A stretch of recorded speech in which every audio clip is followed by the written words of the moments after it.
नमस्कार, सुस्वागतम, वेलकम, अभिनंदन। मैं हूं doctor Y Rakhi, believe in Karma.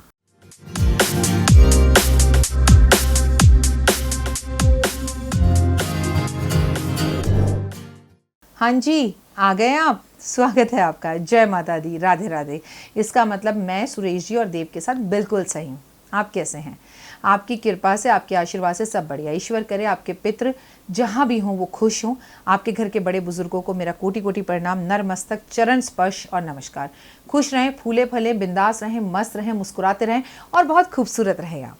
आपसे ज़्यादा खूबसूरत आपके मोहल्ले में कोई और ना हो। बस खुशी के साथ साथ जहाँ जाएँ चिड़िया की तरह चेक चेक करते हुए, और आप हर पार्टी की जान और शान हो।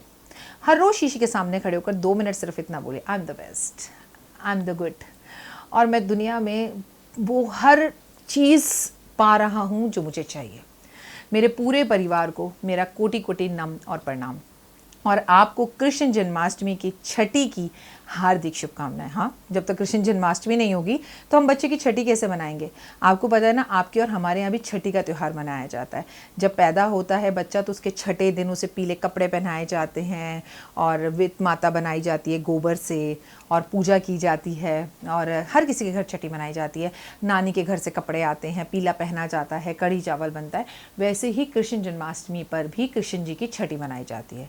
लेकिन प्रॉब्लम यह है कि अगर आपने कृष्ण जन्माष्टमी 11 को बनाई थी तो आप छठी 17 को मनाएंगे, लेकिन आपने कृष्ण जन्माष्टमी 12 को बनाई थी तो आप छठी 18 को मनाएंगे, क्योंकि अब तो ग्रहों और नक्षत्रों के हिसाब से त्योहार भी दो होने लगे हैं। अरे मैं तो कहती हूँ दोनों दिन बना लो, की फ़र्क पैंदा है। ईश्वर को, प्रभु को नाम लेने में या सिमरन करने में कोई परेशानी नहीं है।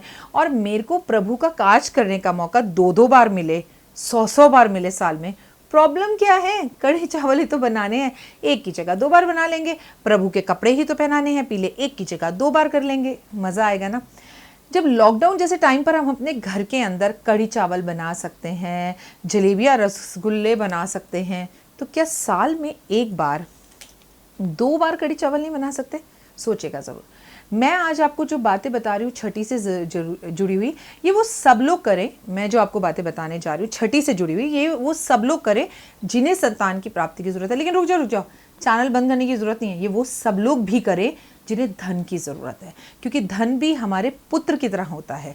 किसको धन की ज़रूरत नहीं होती? आपको नहीं है, मुझे नहीं है, सबको होती है ना। भाई धन चाहिए तो भी ये उपाय करें, संतान चाहिए तो भी ये उपाय करें, सुख समृद्धि शांति चाहिए तो भी ये उपाय करें, आपके किसी अपने नियर एंड डियर के बच्चा नहीं हो रहा तो भी ये उपाय करें, आपके पास सुख सुविधाएं धन दौलत सब कुछ है, कुछ एक चीज़ मिसिंग है तो भी ये उपाय करें, आपके पास सब कुछ है तो भी ये उपाय करें। आप इनमें से केवल कोई एक उपाय कर लें, मन की शांति के लिए, कृष्ण जी के लिए, अपनी खुशी के लिए, राधा रानी के लिए, है ना, राधा जी का आशीर्वाद पाने के लिए। बहुत खूबसूरत आसान उपाय। इस दिन अपने घर में कढ़ी चावल बनाएं, उसमें तुलसी डालकर भगवान को भोग ज़रूर लगाएं। भगवान को पीले कपड़े पहनाएं, खुद भी पीले कपड़े पहने, संभवतः हो सके तो बिल्कुल कृष्ण जी की माँ की तरह तैयार होकर श्रृंगार करें आप, ठीक है।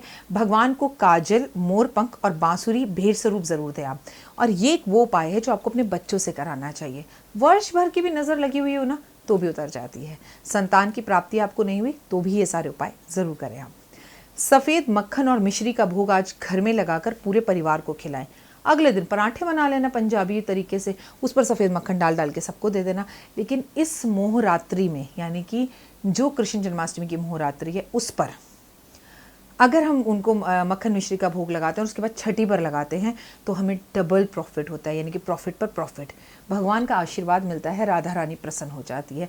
तो ये मौका अपने हाथ से बिल्कुल जाने ना दें। भगवान को आज के दिन इत्र ज़रूर छिड़के, आप इत्र लगाएं। अब वो आप मंदिर में जाकर लगाएं, लॉकडाउन की वजह से आपके यहाँ मंदिर बंद है तो आप घर में लगा लीजिए, पर ज़रूर लगाइए। गौशाला जाना बेहद ज़्यादा ज़रूरी है। छोटे छोटे बच्चों में टॉफ़ियाँ बांटें, गौशाला जाएं, गाय की ज़रूरत की सब सामान, दवाइयाँ, कुछ भी उन्हें चाहिए वो देकर आएँ। इसके साथ साथ भगवान को 11 लड्डुओं का भोग लड्डू गोपाल को ज़रूर लगाएं। अपनी सहेलियों को अपने घर पर बुलाएं, उन्हें कढ़ी चावल खिलाएं, उनके घर जाएं। आज तुलसी के आगे 11 दिए ज़रूर जलाएं, तुलसी की परिक्रमा ज़रूर करें आप।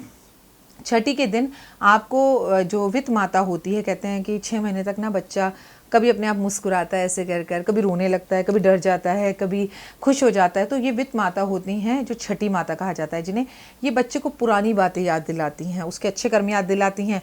तो वो मुस्कुराता है और उसे डराती हैं कि तूने बुरे कर्म किए थे, तुझे पाप लगेगा।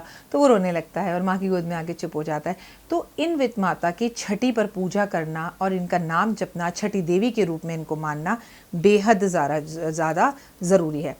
कहते हैं छठी वाले दिन माता जो है बच्चों को आशीर्वाद देने आती है और उनकी किस्मत लिखती है वो छठी वाले दिन।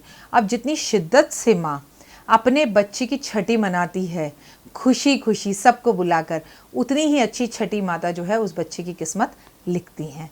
तो ये छोटा मोटा दिन नहीं है, कृष्ण जी की किस्मत छठी माता लिखने आएंगी। तो आप और हम मिलकर किसी भी तरह की मंदिर में कोई कमी नहीं रखेंगे। मंदिर को आज के दिन पीले गुलाब मतलब पीले रंग के फूलों से और गुब्बारों से सजाना चाहिए।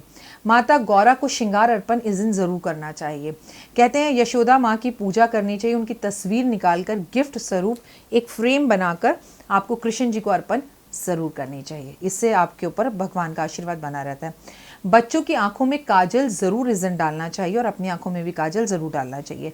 आपको गाय के गोबर का एक छोटा सा उपला लेकर उसके ऊपर लोबान रखकर घर के अंदर आज के दिन धुआं देना चाहिए। इस पर आप चाहें तो तेज पत्ता भी जला सकते हैं। ऐसा करने से नज़र दोष और ऊपरी हवा बाधा जादू टोना खत्म होता है। आज खीर ज़रूर खानी चाहिए और खीर खिलानी भी चाहिए।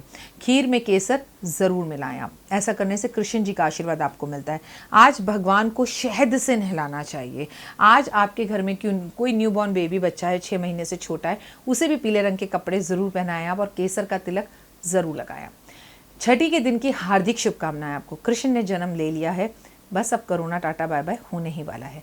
सितंबर का करें इंतज़ार, सारे ग्रह हो जाएंगे वक्री से मार्गी और हमें राहत मिलेगी। कोरोना अब हमारी ज़िंदगी का पार्ट ऑफ लाइफ है।